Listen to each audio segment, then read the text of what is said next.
And welcome back to Pastor Plek's podcast. I'm so glad that all of you are joining us as we're recording live from Austin, Texas, where we have in studio with us Mrs. Catie Sas. Catie, how are you? Doing great. Awesome. And then also none other than Tony Nelson. Hello, glad to be back. All right, so pumped. We're in really this time of our church is kind of a special time as we sort of go over what our church is all about and our focus for the year. And our focus for this year has been bless. And last week we talked about what it meant to pray for one another. And this week we talked about what it is to listen and eat with one another and what that means. And I went from Luke 10, where Jesus emphatically points out that you're going to go eat whatever's set before you. And he says, eat what is set before you a couple times. And then after that, he says, heal the sick in Luke 10, I think 5 through 7. And then also, whenever Jesus goes and ministers to people, you always find him sitting at a dinner table, whether it was Simon the leper, Simon the Pharisee, Matthew, Zacchaeus. A bunch of people enjoy meals with Jesus, and what we found is that people have a dramatic transformation after they meet with Jesus and have dinner with him. So clearly, part of blessing people is eating with them. In fact, I think I said when I was in Iraq, and this is just an Eastern concept, the concept of being hospitable is kind of ubiquitous there. Any time, like we were kicking indoors, and people and these ladies would be coming up and offering me tea and bread, and sometimes even chicken shawarma, which is delicious, by the way. Yep. And so that was a wild experience for me. Have you ever experienced Eastern culture in the way that they just serve you a whole bunch of stuff, and you're just trying to get out of there with like a Western mindset? Yes. Yes. What, have you seen that, Tony? So I work for a Japanese software company, and so it was a pretty big culture shock going from sort of the Western me first, I matter most kind of attitude to the culture shift where it's all about the community is preeminent and I am second. Yep. And they put that front and center. So yeah, hospitality is a big thing in Asian cultures. Yeah. How about you, Catie? Have you had much experience with Asian or Eastern culture? No, but when I was in Tanzania, we, we're like paired up and we have to go into these homes and share the gospel. And I remember sitting down and the woman brought us chai tea, and I was with Jeremy Ortiz, and I don't like chai tea. And so I didn't drink. I took one sip and it was like, oh, gross. Like I didn't want to drink it. But I didn't really know. Big sip? I didn't know what it was, and I was like, oh, I don't know what this is. But and like the ground was dirt, and so I didn't really know if it was dirt in there. I just didn't know. I just was unsure of what I was about to drink. And it sounds bad. Did Jeremy drink it? Jeremy drank his whole cup, and he was looking at me like, "Hey, what are you doing?" He literally was whispering. He's like, "You need to drink this. Yep. You need to drink your tea." Chug and it. I was like, "No, it's gross." Chug it anyway. And he's like, "No, seriously, you need to drink it. It's like insulting if you don't drink it." Yeah. And I was like, "But what do you mean? They can just dump it. It's not a big deal." And he was like, Catie. So then he just switched our cups. And so he had to drink my tea because he's like, we cannot leave this house. Good on him. After sharing the gospel with him and not drinking Jeremy what they Ortiz. provided. Well done. Way Way to to protect. I was like, awesome. I just didn't understand the insult that would have. If somebody came in and I made them something that they didn't like and they didn't want it, I don't care. Just dump it in the sink. That's an American thing. Yeah. Where waste is kind of like, no big deal. no big deal. Yeah. Yeah, it's very American. I still remember, was that the time that you got accosted at the bar in Tanzania? And you were trying to share the gospel, and then James had to get you out of there? No, that was the second time. Oh. What happened that time? The second time was in Tanzania. Yeah. Or the second time was when I started a fight at the bar. The Jeremy Ortiz one was the first trip. Right. Because I went 2 years in a row, and then so it was not great. What happened? My memory is foggy on it. All I did was teach the Macarena. There were a group of a bunch of... Wait, in like a big African hut? Yeah, and I didn't know it was a bar, but like all of a sudden, like literally all I'm doing is like we're teaching the Macarena, everyone's standing up, we're all doing the Macarena, and it's a great party. Okay, we're all having fun, and then all of a sudden there's this super drunk guy that starts getting out of hand, and he comes up and he's trying to touch me and grab me, and so then there's other people that are trying to pull him off of me, and then all of a sudden, I just feel James grab me and go, get in the van, and like he starts shoving me in the van, and Holland has to like, it's him and Holland like, get Catie in the van, just put her in there, we need to go. And like they're both like hustling, they're having to get people like away from the van, and like they jump in and we just drive off. And so That's why you go on Wells Branch mission trips right there. yeah, it's a lot of drama. It was great. So The Macarena. Okay, who knew? Yeah. All right, so Yeah. what we wanted to talk about, though, was what is to listen and eat with people. And what I've seen is that through meals, and really, Tony, you and I had coffee or lunch or whatever for essentially 2 years over the time where you were investigating years. faith. Yeah. And it was a long process. And then you became a believer. And have you kind of taken that process forward? With other people? Yeah. Yeah, absolutely. I think that, I mean, I do it in a slightly different capacity. Sure. I don't know if I have quite the longevity of 2 years with with most people. I think the longest person was probably Chris Dayton. That Yeah. I've done that with. Yeah, you and I But, double teamed him. That was a long for time. Quite a long time. Yeah. But yeah, I mean, even this last week was taking people out to just go eat at their homes and just chat with them and Who'd you hear go their eat story.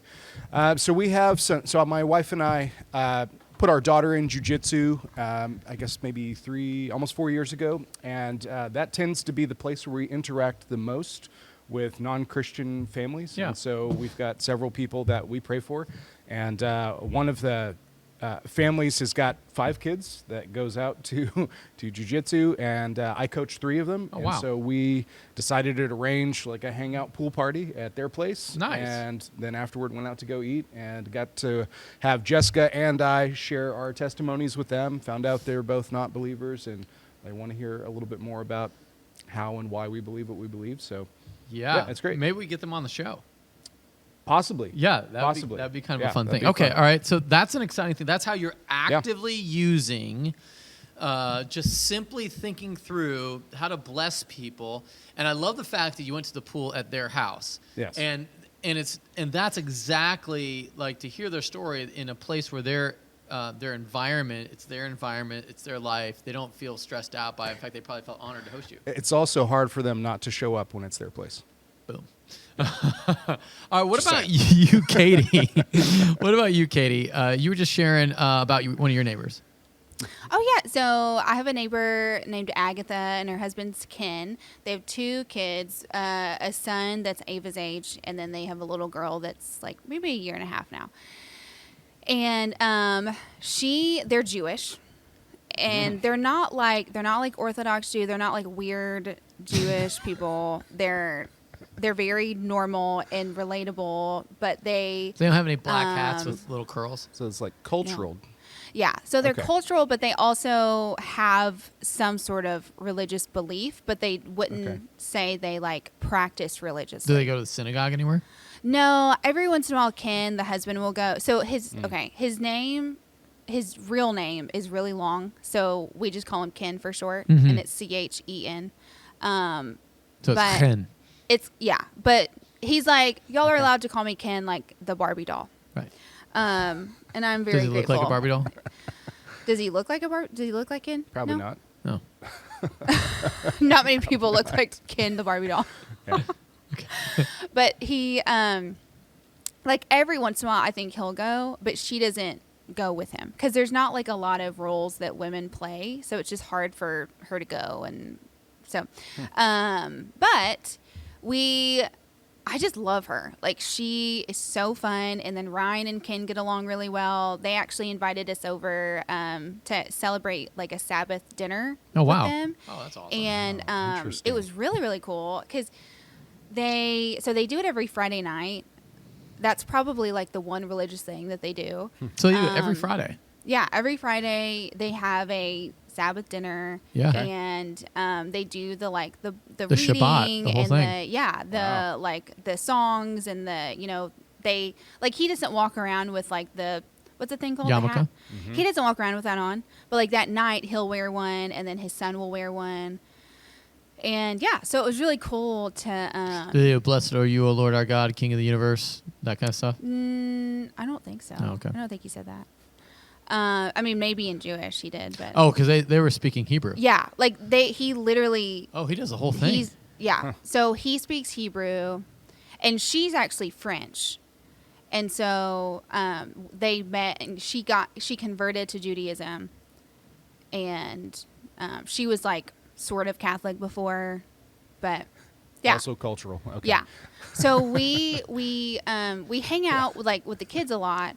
But then every once in a while we'll get to like either go to dinner together and like we make a pact. How did you start this though? Hold on, I met her at up the park. Truck, and it's a neighbor that you met at the park. Yeah. Okay, awesome. So you get to know like who your mom neighbors are. How many times did you meet her before you're like, hey, let's do dinner?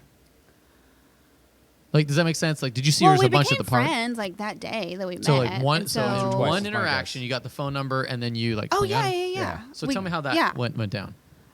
I just asked Because her I for a think phone the number. people when they hear that they go, that is impossible. No, Jessica and I used to do this all the time. Yeah, So this no. makes total sense to me. You're just a normal person Yeah. that makes friends. Like that's Well, for those that are not normal people who don't know how to make friends, can you share with the rest of the class? well, you use your words. Okay, use your words. You use your words and you say words like, "Hey, what's your phone number? Can we get together?" Uh-huh. And then you wait for them to respond. It's that easy. It is. And you hold your phone out. You have your phone in your hand, so you can put their phone number in.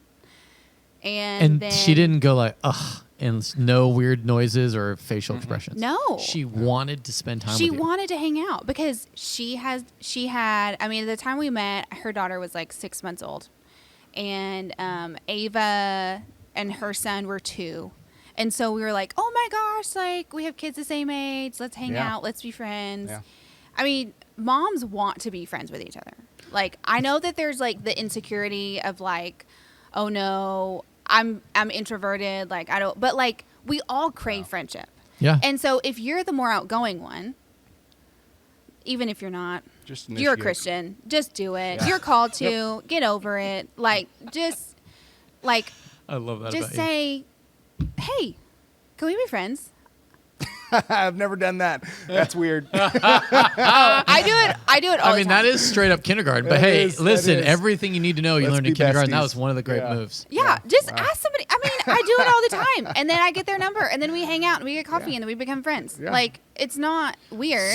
So Tony, what's your methodology? Just I know this seems like overly simplified, but It again, is. there are so many people who hear what you guys do Yeah. of meeting people and then becoming their friend, and their jaw drops. Okay, so I'll kind of walk you through mine. You might, it's very probably similar. I just don't say, "Do you want to be my friend?"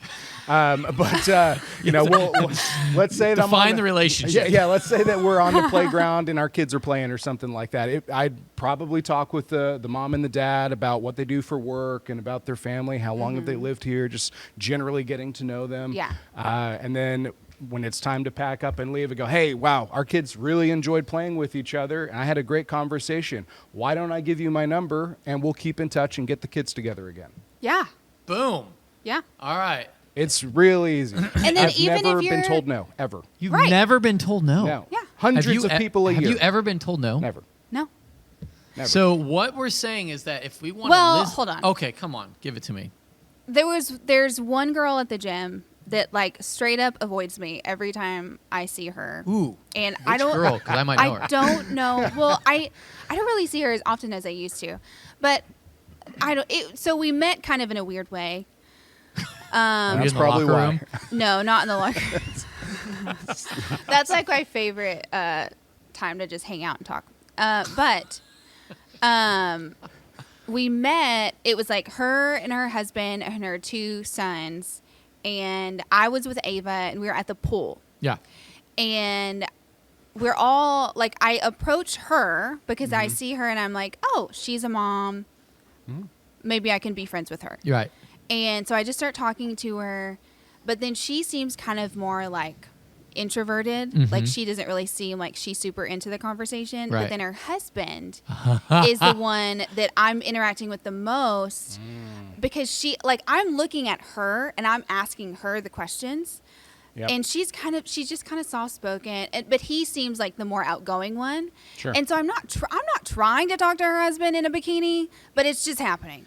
And Yep. so she is kind of like, so then like I literally look at her before we leave and I'm like, hey, I'd love to like get to know you and be friends. Like, maybe we'll see each other because it's hard to like have your phone out whenever you're at the pool with your kid. In general. Sure. Yeah. And so, I wasn't able to get her number, but I was hopeful. I thought, oh, like we are going to be friends. Like they had just moved here from Colorado. Like I still remember vividly the conversation. Yeah. And so she was literally saying like, yeah, I don't really know many moms yet. And I was like, oh, I would love to like be your friend. And da, da, da. Well, then I see her again at, in the weight room. And I'm like, she just finished her set. And so I waited until she was done. That was nice. And I walk up and I was like, oh, hey, how's it going? But she had headphones in. But she sees me and she just looks directly at her phone and starts texting. Like she doesn't even like take her headphones out. She doesn't acknowledge the fact that I'm there. And I stood there. I was like, well, I'll let her finish her text and then, you know, we'll like say hi and like and mingle. Right? Like, and she legitimately, she looks at me and then looks at her phone and texts for about 5 minutes. Well, I just stand there awkwardly. Like how far away are you from? I'm like a normal distance, like closer than I am to you. Wow. I'm she's literally just like within arm reach of her, yeah. and she just like ignores It's the me. emotional stiff and then arm. and then the second, like I'm standing there like a doofus, like waiting for her to like talk to me. And so then she finishes her text message. She sits back down on the bench and she does another set. And I'm like, okay, I guess she doesn't want to talk to me. And so then I walk away awkwardly. Idiot, took you 5 minutes to get that. Okay. I was really hopeful. All right. I see that. And so I just walk away Do awkwardly. you think it was because you were talking to her husband in a bikini? Yeah. I wasn't I mean, it's trying not to like talk there's to her not other husband in a bikini. people in bikinis there. Right. Like I was trying to talk to her, but she wasn't really talking to me. Wow. And her husband was the more interactive one. And I'm just like, I'm not like trying to talk to her husband. Maybe okay? she thought she's just the inroads. Well, and so then I see her again. I see her in the, I was like so determined. I was like, I want to be friends with you. And I like in the hallway, like at Lifetime, we're passing in the, like, Yeah. where just wherever. Like by the locker room. Yep. And I pass her, she passes me, we make eye contact, and I smile, and she just straight face keeps walking by me. And I'm like, okay, well, I guess So sometimes it doesn't work out. sometimes it just doesn't work out. Sometimes. And you just have to go, well, okay. Are you still was not okay? interested. Is your ego like gonna make Well, it? it wasn't an ego thing. I was just like, So you're not like you're not going to counseling. well, over this. I feel like I'm worried that she thought like, oh, maybe she's trying to like hit on my husband or something. Yeah. And I'm like, no, I wasn't trying to talk to your husband. Your Let me husband was ask you just this. there. Because you said sometimes it doesn't work out. What do you mean it doesn't work out? Right, What is yeah. your definition of Yeah, that? this is a good question. Like they're just not like the relationship just Never kinda- happened. because there have been there was another mom I met through Peanut. Hold on. I think what he's trying to get to is They just don't the become consequence would have been the same as if you never said anything. So who cares? It's not like they came and they're starting to sue you because you talked to them. Well, yeah, but I mean, You could just have to have thick skin. I mean, not everyone's going to want to be friends with you. Sure. And I would even say even the people that we probably do connect with, not all of them turn into long-term relationships. Sure. We might meet once or twice, and then it just kind of fades because you have other things going on. Mm-hmm. But that's why I'm asking, like, what's a success factor? Yeah. in because this? you can't. This is where we cannot go. It's okay if they do not love Jesus. That's right. Like your goal in the relationship should not I mean, obviously we would love for it to happen, but we don't know God's plan. We don't know God's will. It's just like with my friend Agatha. She literally told me blank face today. We had coffee this morning, and I was like, yeah. Agatha is the French girl who's The Jewish girl. Yeah. French girl. Okay. And I was like, yeah, you're on my list of like people I want to love Jesus. And she just laughs and she goes, oh, that's never going to happen. And I was like, hey, you never know. And because we were talking about like our Jewish people, like our Jews evangelists. And she's like, no, quite the opposite. Right. And You're trying to keep people out. Yeah. And so she's like, oh, well, because she said there was a neighborhood. There's like a Jewish neighborhood in like the Northwest area Yep. where there are like all the synagogues and stuff. And she goes, so are there like Christian neighborhoods? And I was like, no, it's actually really good for us to live around people that don't love Jesus because we are called to be evangelists. Salt and light, And so we are called to like share the gospel and what was her be response to around- that? She was like, huh, Baffled, that's probably. funny. Yeah. Like, I said, so, and I was like listing all of the people that included her that were like in our vicinity that didn't love Jesus. And what did she say? She goes, wait. So are we on your list? And I was like, yeah, you're totally on my list of people that I want to love Jesus. And she's like, she just laughed. I mean, she just thought it was so funny. She's like, yeah, that's never going to happen. And I said, Does she have a French accent? yeah. Oh, that's even She's cooler. like legitimately from France. That's funny. And I I remember saying said, that. I was like, are y'all even like allowed to like come into a church that's not a synagogue? And she goes, no, like we're not allowed to like step foot into a church building. And I was like, wow. So That's why I've got to bring the church to you. yeah, somehow, I don't know. No, that's what you were doing. You're bringing the kingdom of God right Yeah. to her doorstep. Just like Yeah. Jesus did with the Jews. Yeah. Hence, it's modern day evangelism, like Right. in old school New Testament times. Yeah. Wow. It's just fun to like just be friends with people. I mean, So I don't- whenever you guys hang out as like families, does he get into the conversation? How does that work? yeah, like Ryan and Ken talk about religion, Oh, and fun. they talk about. I mean, it's just like really cool. Well, I'd love for them to, because you could say, hey, our church isn't really a church; it's in an old bar, and maybe that would be okay. Maybe. I think she would still be like, To say Nah. this used to be like a lot of people smoking in here, and this used to be a dance floor. A lot of sin was going on here. It's totally okay for you to come. Totally okay. All right. listen was the listen and eat. Yeah. right? So you listened and ate with them. Yeah. And then this morning she talked to me like all about the history of Judaism and like, okay, I did not know that like all the 12 tribes of Israel were like they didn't all look the same. Right? Didn't they all like I thought they were like all Israeli. They were all Jewish. Israelites. All Israelites. I guess Jewish is the wrong way. But she said that like some of them were black, some of them were from Ethiopia, some of them were from they like, had China, some of them. No. That's And where I'm kind of they like, had, I don't actually know. So did you know that Moses was married to an Ethiopian? No. So that there is some intermarriage. And like whenever she goes, whenever Moses like rescued the Israelites from Egypt, like some of them were yes, Yes, We're black. that's true. were We're Ethiopian or whatever. Sure. Non-Jewish Like- people. Yes. So, yes, there were always. So in I think it's Exodus 13:28. I think it's where it says a mixed multitude left, and what that Yeah. means is a mixture of Egyptians and probably other nationalities that saw the great wonders of God and they joined in with the Jews. Yep. But still, predominantly, They all looked like they Middle were Eastern. like okay. yeah. I mean, but there were black Jews. Even there's modern black Jews Yeah. today. Rod Carew, famous Well, why baseball would player she back in the say day. that like some of the tribes originated That doesn't in make any other? sense. I'm sitting there like I don't actually Right, know so I don't the think she legitimate knows. history. It's kind of like a nominal Christian trying to explain to you where Jesus came from and trying to explain the Trinity, and they probably jack it all the way up, and you go, "Oh, I didn't know that," and so you assume that's what Christianity is based on. This one person who's a nominal Christian explaining the Trinity. So she's a nominal Jew trying to explain to you Jewish roots, and I can tell you that is wazoo. It's not like there was this people from Ethiopia, and they were the tribe of Levi, and then they entered it. It was one guy named Israel, a.k.a. Jacob. he has 12 sons, all from him.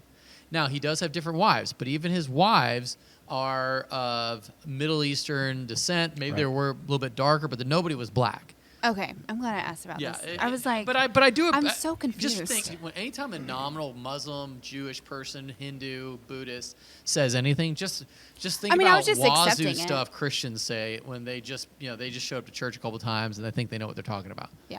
Yeah. Anyway. Read some blogs. Yeah, they read a blog somewhere, but there is some things where like some people believe that the real Hebrew nation is actually black.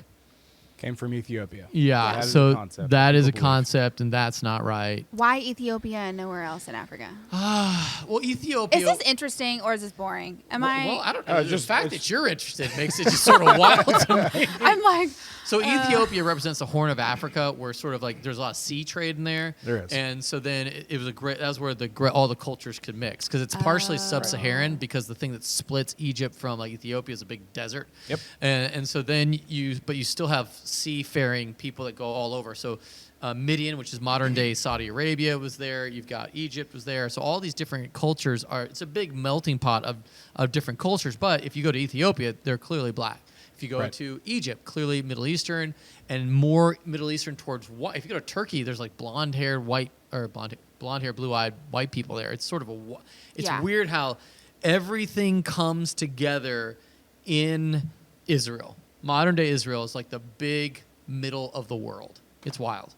Huh. Yeah. Anyway, which is a perfect place to be the center of where Christianity formed, but really center of all religion, and probably why God brought Abraham from the land of land of the Chaldeans, over and through the Fertile Crescent to Israel to kind of start the population of his people. Okay, talking about listening and eating with one another, and why that's so valuable. Why do you guys think intimacy increases through eating? Like, what is it about eating that makes it more intimate, or like, why is that the thing?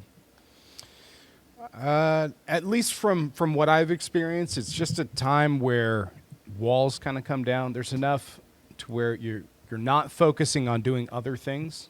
It's exclusively on the people at the table, and you're able to have enough time there that you're past the small talk. Right. And now you have to start talking about things that matter. Mm-hmm. And walls just tend to come down a little bit because you're moving past the small talk, where most people keep up the wall of, I'm not going to let you in. That's right. And they're so busy, right? They are really busy, yeah. And so this might be, what I really love is their Shabbat dinner, which I think is just such a cool thing. Mm-hmm.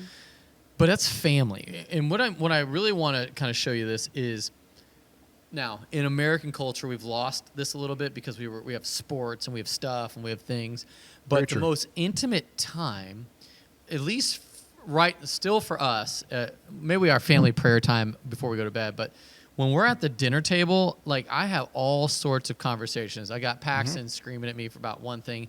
Austin had an incredible conversation where he's like, hey, I don't want to be friends with these kids at school anymore because they told me that they looked at porn, and so should I not ever be friends with them? And I was like, ooh, that's a great question. It was fifth grade, right? Yeah, he's fifth grade. So fifth grade is the time, right? Like, porn is the thing. And I said, because we've been talking about it since first grade. I said, hey, when porn comes, you need to tell me.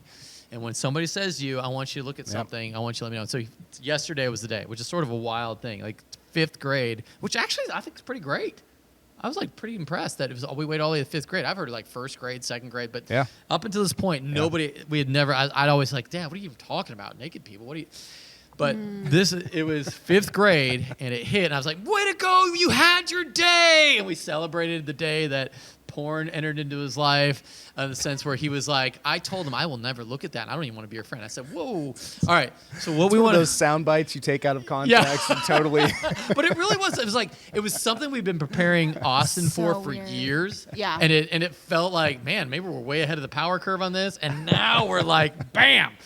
So now you can actually work at it instead of it's just something that you're waiting for. Oh yeah, and this was like a dinner time conversation. He brings it up, and then it felt like, listen, our battle is not against flesh and blood. So I said, listen, that doesn't mean you don't be those guys' friends. You're called to be a light in the darkness. You have the power of the Holy Spirit, and I want you to engage those kids.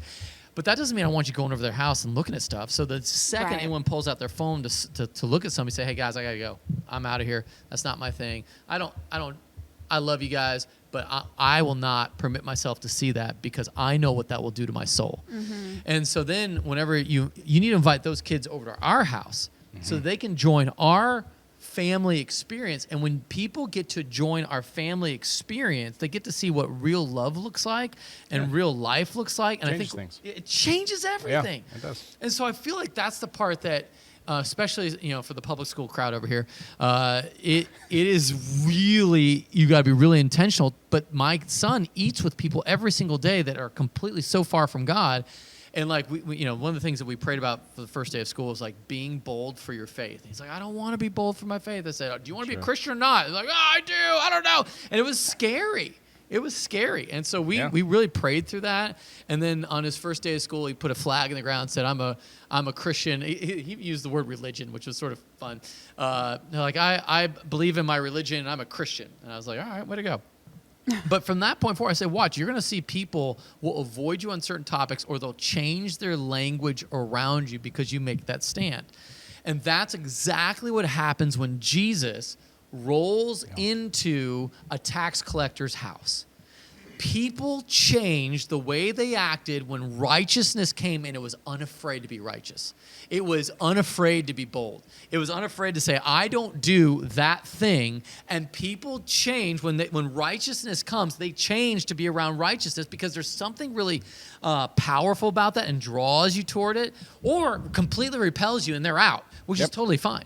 And I think that's what I really enjoy about the intimacy is eating and intimacy. It allows people to come together around something that's fairly common, which is why I'm so grateful for the food laws to be gone. Because it must have been, you had to eat what they wanted to eat, right? There wasn't like you could bring your own stuff that was non-kosher. No hot dogs over at your friend's house, right? Yeah, we didn't bring any food. Right. They You wouldn't be prepared it. allowed, they could never really eat at your house if they're following the kosher food laws, which I'm not sure they probably... Like halfway they do. halfway, right? Like, but that was what made Israel super distinct. So when Jesus obliterates the food laws by completing them, this is what I want to say. He doesn't obliterate. That's probably the wrong way to put it. He completes the ceremonial law, thus opening up for people for the most intimate experience of family, and that your heart would be shared with people to love them right where they are.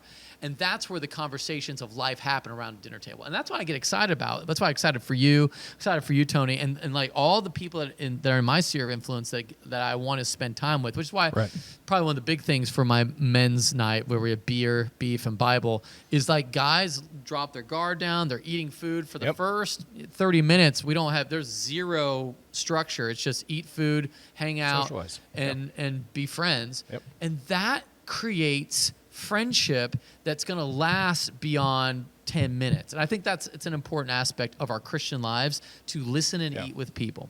Well, I know that at least from what I've seen, we have to have quantity of time with people before we can have quality time with people, right? Because there's a lot of factors in people's lives that just are just different than ours. And so what we might consider to be very valuable could be totally different for them. And we won't know that unless we spend enough time around them to really break past some of that small talk to get into the deeper issues. And so that's why like the 30 minutes with your beer Bible and beef stuff is really important to have that 30 minutes of just, okay, you're past the weather. Right. And now what do you talk about? Exactly. And, you got to have that. Yeah. In fact, there's only 30 minutes there that's really focused on Bible-y stuff, and then the last 2 hours, because people don't leave my house.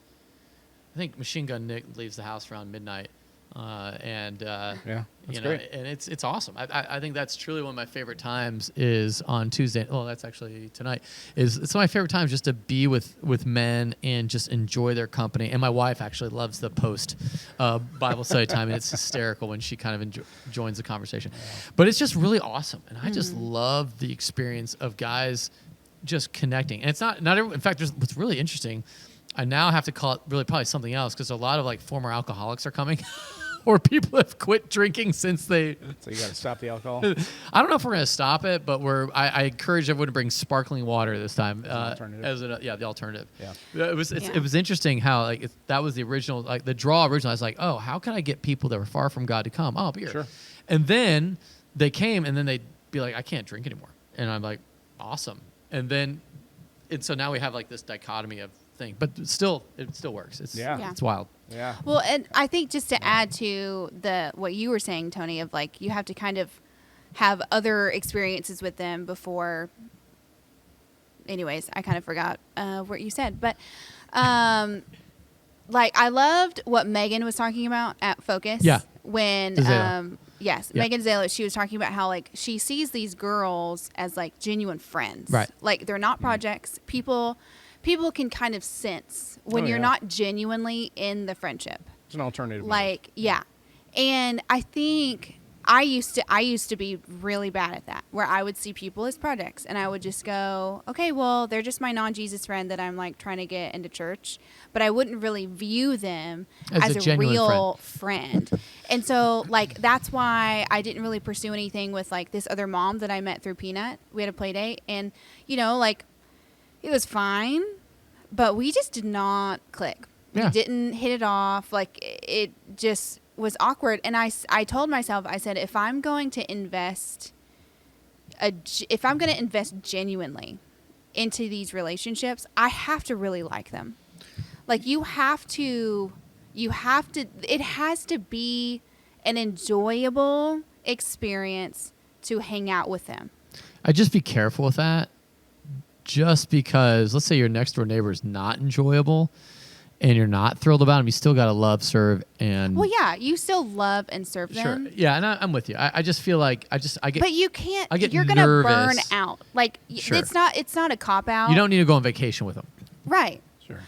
But It if does you're make it just easier. if you're miserable and you're just like, oh, I have to like think of things to talk about and I have to, like, maybe that's just not your person. Maybe that's not who God's calling There you are to. people who think that way about everybody, though. That's the problem. Well, that's their personal issue, though. It is. yes. Exactly. So Yeah. now they need to what? Overcome. They need to get over that barrier. right. Repent. Exactly. What? Repent. There you go. Anyway, I'm with Well, you. no, but like, I'm not. See, I think what you're trying you to say don't. is Okay, being no, genuine because friends with you people. think everything is ministry at all times.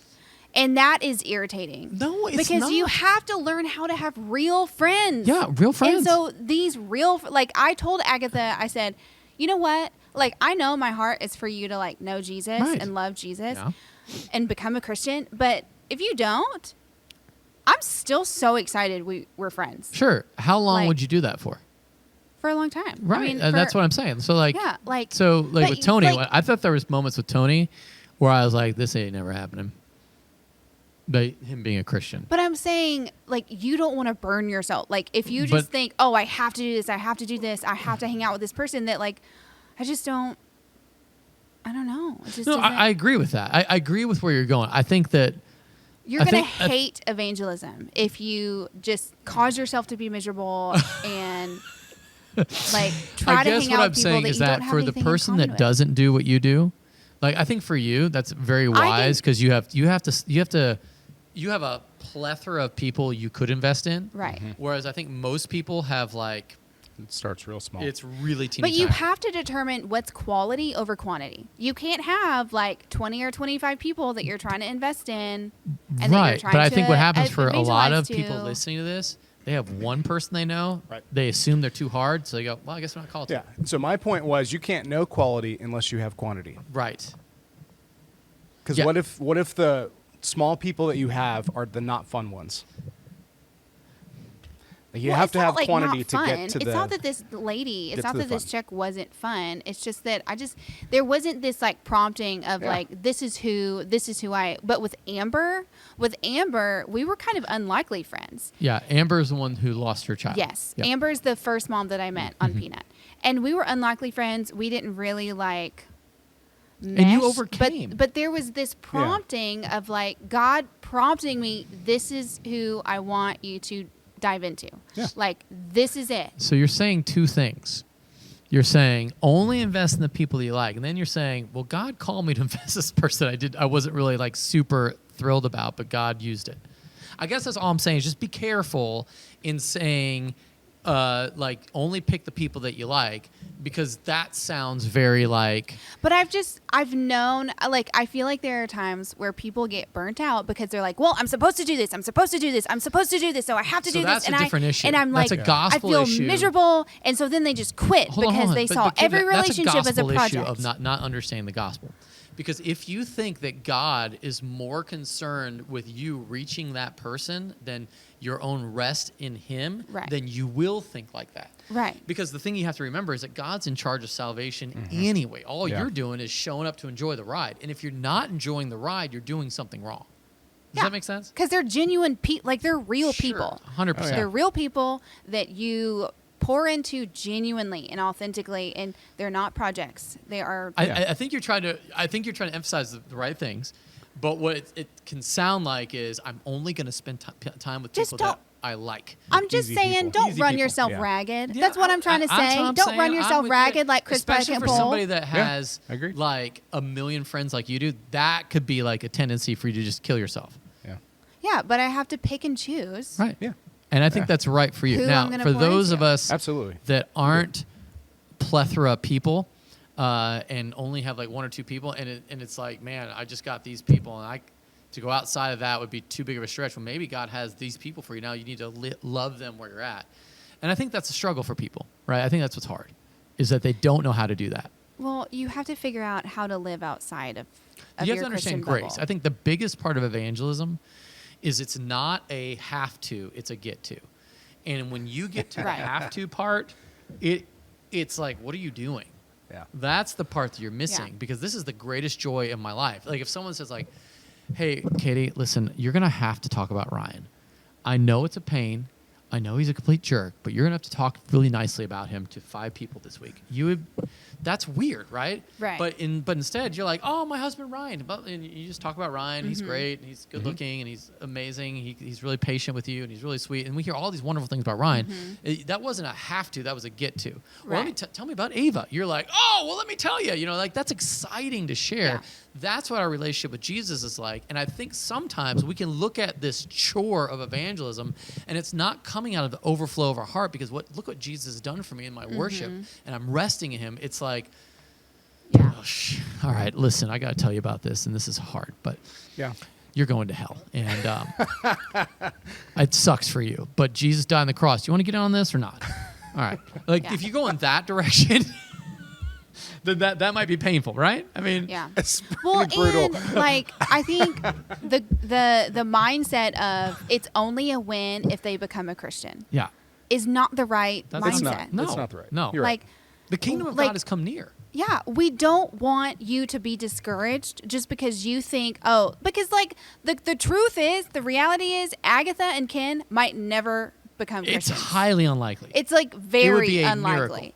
But does that mean All that I'm? salvation is miracles. I mean, to be fair. But like, does that mean that I'm just gonna go? Well, my gosh. what's the point in being friends with them? No, if they're never that's gonna not be it. You friends. Like need- that's not. That's Right. like I just we- don't know who's saying that. Like, I feel like this is a straw man maybe argument. maybe it's just because that's how I used to feel. Okay. All right. There you go. Maybe that's where it's coming from. Yeah. Is I used to feel like, oh, well, evangelism is only a win if, like, the friend that you're friends with becomes a Christian. Right. Like, and That's I was crazy. always discouraged, and I always would Interesting. hear stories about people that were like that became friends with these people, and then like later down the road, it's like after all of this pouring into, they became Christians, and it was such a win, and everyone was so happy for them and proud of them, and then all the people that you're friends with still don't love Jesus, but they hang out with you still, but they don't want to love Jesus. Yeah, and it's not. And I just felt like, well, maybe you're I'm doing something responsible for wrong. bringing the kingdom of God near. Here's the question we got on this exact thing. How do you know to stay the course with your friend with the tattoos rather than? So remember I talked about Rob. It was over a Yeah. course of years. He's like, I'm locking out love. I'm locking out God. I'm done with church. I'm not doing Wild. that anymore. Yeah. We are wiping off even the dust of your town that clings to our feet as a witness against you. Know this for certain: the kingdom of God has come near. So how do you know when to cut it off with people, if there's a time to cut it off? And I think that's a great question. And so what would you say to that? I don't know. I don't know if I have a good metric for non-Christians on how to do that. Mm-hmm. Other than the relationships that I tend to cut it off with, we just naturally tend to drift apart. Right. And so that usually is Yeah. a good indicator that when they don't want to invest in the relationship, and I've kind of Yeah. lost. People self-select out. They do self-select Yeah. out. Yeah, absolutely. It And makes that's it exactly easy. what these people did when they're no longer a Yeah. person of peace. When it's conflict every time you hang out, they're eventually going to self-select out. Well, no, this is interesting because I've had many relationships where conflict is all around, but they are willing to continue coming around because they enjoy it. Yeah. And that's still a relationship I think I'll it's- invest in. I love that. Yeah. Well, when I was with Rob, speaking of that, there was a time when I would just get depressed being around Rob because he was so wah, wah. I mean, everything was like dark and gloomy. I mean, his bands were like System of the Down. All right, so if you're familiar, A with lot of like- people probably would have, I used to really quit enjoy the that band. friendship after that. it was like very much anarchy and the government's evil and all that.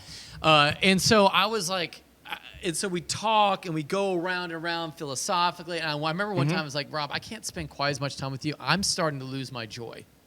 And I said, I just need a little bit of space. And he was shocked by that. Like he Sure. couldn't wrap his head around that. I said, I need to get, because I was spending every day. I mean, we were roommates. We hung out. We ate together every single meal. And he was starting to rub off a little bit on me. And when I noticed that, Yeah, I was like, that's fair. ooh, I need to get recharged up. So you're not rubbing off on me, but I'm rubbing off on you. And so I think in our modern context and culture, you're allowed. I think what you're doing with Agatha is right on the money. Like you're engaging Agatha and Ken. You don't know what the Lord has, and as long as you are, they're definitely a person of peace for you. I mean, they invited you over for a Shabbat, which is all about wholeness and peace. It's literally the peace Yeah. dinner. So how beautiful is that? So I think of them as perfect people. I have a Keep Jewish going. friend on my Yeah. street. Her name's Jules. And Jules gives us all their extra clothes. Like, so their kids in 6th grade and high school. And so everything that we just get every perfect. couple months, they're dumping ground, which I really appreciate. Adrian, not so much, but I think it's awesome. So, but anyway, but Jules has been really gracious. She is like, hey, you know what? I know this missionary who's a Christian missionary, and you guys should be friends. And so she connected us. It was, in fact, I think her friend is going to be hosting a thing for her daughter here at our church in like a couple Saturdays. Anyway, I thought it was wild. So you never know. Again, the relationship could foster something else that has nothing to do Right. with that person, but they're a person of peace, Yeah. not a person who necessarily believes. They're a person who receives your message, isn't against you. They're providing for you. Clearly, Agatha and Chen are providing for you. It's really an incredible thing. And I'm so touched by that. And it gets me really, really excited to see what God is doing in and through that, because who knows what could happen from the circle of influence, because eventually you're going to come to a point. They are going to come to a point where they're going to come to a crisis, and either they're going to say, hey, I already know someone who's a Christian and their marriage is pretty good. Hey, Chen, let's go check out this relationship. And maybe that will turn out to be a wonderful experience and they get saved. Or they completely reject it, but they look at you, the kingdom of God. Remember, here's what's so cool about marriage, and this is kind of going a little further. You represent Jesus in the church. So the church has come to them. Ryan is Jesus, you're the church, and his love for you, your response to him, is a visual picture of what Jesus and his church is like. So you're always on mission with your marriage, and that's why listening, eating, and connecting with people becomes so valuable. Yes. Yeah. All right, so I think this discernment. How do I know to stay the course with my friend the tattoo? How do you know? Like, I think with I don't know. Agatha or maybe Amber, like, how do you know it's time to kind of move on? I think it's when the friendship, When they start to become uninterested. when I they mean, self-select out. Yeah. Your weightlifting friend self-selected out. Yeah, Well, I she do was also not. think you brought up a really good point about if we also start becoming more like them and Yeah. they stop Yeah. becoming more like Christ, Yeah. that becomes problematic as well. Yeah. It's no longer us influencing them. And I see a lot of people going down that path. They have really good intentions to go hang out with non-Christians, and then they just Get sucked in. conform to that. Yeah. And it's like, man, you've lost what makes you different Right. when Yeah. that happens. Yeah. And I think this happens with new Christians, right? And I think new Christians, they get on fire for Jesus, and there's a tendency to go back to where you came from. And it's like this. Do you remember? Maybe it's not like this for you, But for a lot of people, when they go home during the holidays, they revert to their childlike self. Does that make sense? Yes. So for example, Adrienne and I went on a cruise a while ago with her parents and her sister. And as we're walking through the hallway, Are you gonna tell the shoulder? oh, the she hip check story? Adrienne checked Elizabeth into the wall like hockey style. And I was like, what are you doing? And then she looked at me and she literally said this. She said, she started it. And I was like, what, are you 5? Like, it was the weirdest thing I'd ever seen. But I think this is what happens when you go back to your old environment. You act like you acted back then. And for people who are brand new Christians to go back to old environments, they're going to revert to the way that they acted because they have the new identity hasn't taken hold yet. Yeah. Anyway, that's for free on that one. This is getting long. Yep. Should we land the plane? All right. Thanks for watching or listening. Do me a favor. Would you please, if you're watching, hit the like or subscribe. Share this with your friends because they need to learn how to listen and eat with those who are far from God, because we are all about blessing people with the gospel of Jesus Christ. We're talking faith, culture, and everything in between. If you'd like to join the conversation, you can text us at 737-231-0605 or go to pastorplek.com, leave a message for us there, and we'd love to hear from you. From our house to yours, have an awesome week of worship.